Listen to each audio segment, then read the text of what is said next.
Assalamualaikum warahmatullahi wabarakatuh. Perkenalkan, nama saya Indah Salsabila dengan NIM G1S12103. Baiklah, di sini saya akan menjawab soal UAS Fitokimia nomor 5. Jelaskan sekurang-kurangnya 3 prinsip mendasar dalam proses penemuan obat baru berbantuan komputer.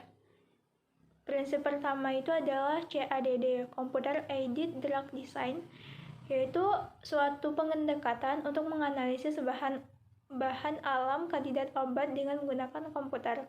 Pendekatan tersebut saat ini sering disebut dengan in silico.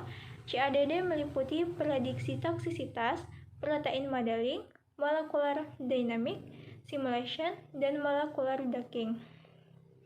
Adapun pendekatan yang sering digunakan adalah molecular docking.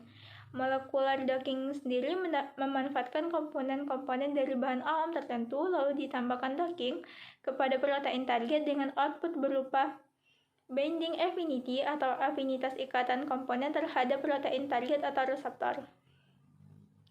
Penggunaan CADD pada tahap awal penemuan obat sangatlah efektif dalam menemukan komponen-komponen yang memiliki potensi dalam menimbulkan efek terapeutik.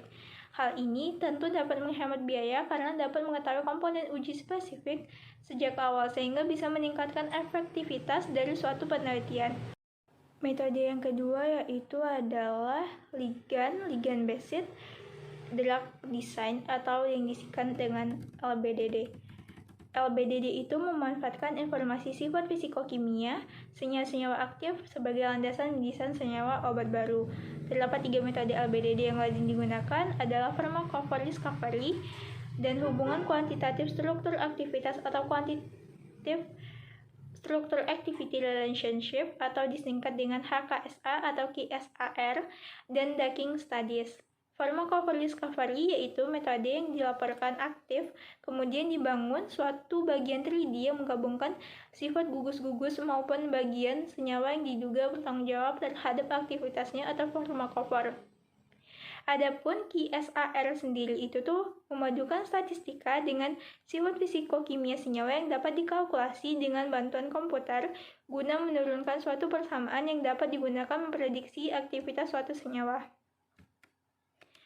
Yang ketiga itu adalah rancangan obat berdasarkan struktur target atau yang disebut dengan struktur based drug design.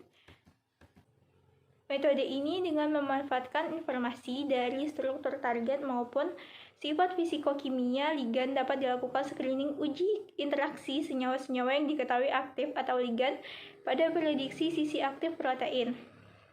Berdasarkan informasi yang diperoleh, dirancang senyawa baru yang diharapkan lebih poten dari senyawa-senyawa yang ada.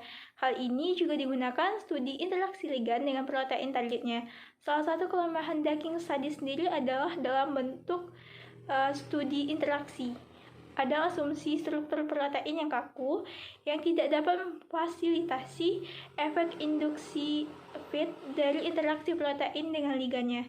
Fleksibilitas protein dan interaksinya dengan suatu senyawa dapat dianalisis dengan mengaplikasikan molecular dynamic simulasi yang melihat perubahan struktur suatu senyawa terhadap waktu berdasarkan parameter-parameter tertentu.